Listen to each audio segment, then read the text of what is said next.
Ağlalam. Enesi ömür boyu yığınap gelen zalatlam şular. Onu sezenetlep yığınap. Üç çınarım, üç oğlum.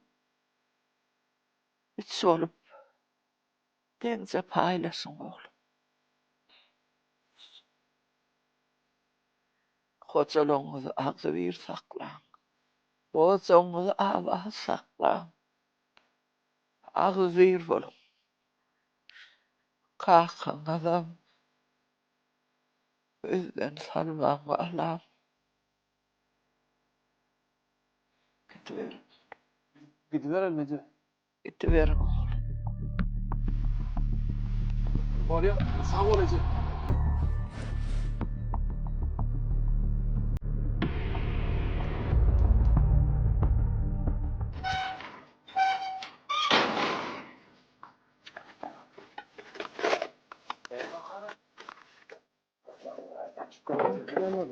Öydü.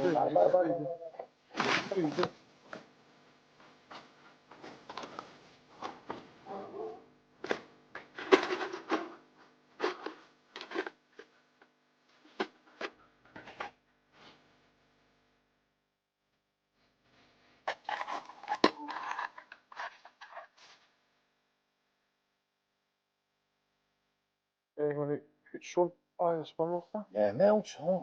gece üçlüydü. Şimdi iyi bakmıyoruz. Koy.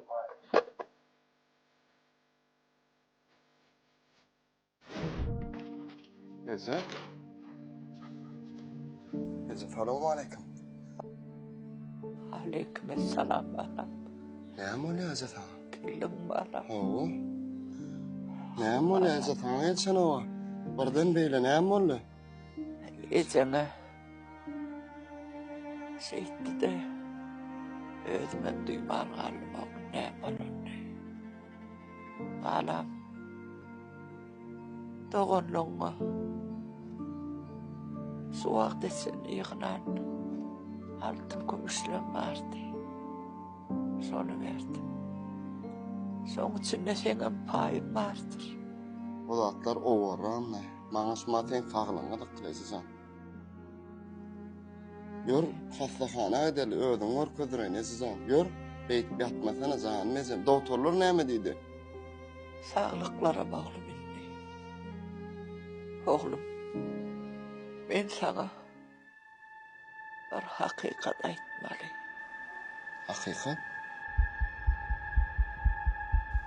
Ne men hakikat ise? 25 yıl bundan azam. Ben ayarlığım bilen yan yolbaşı. Yol helakçılığını oturttum.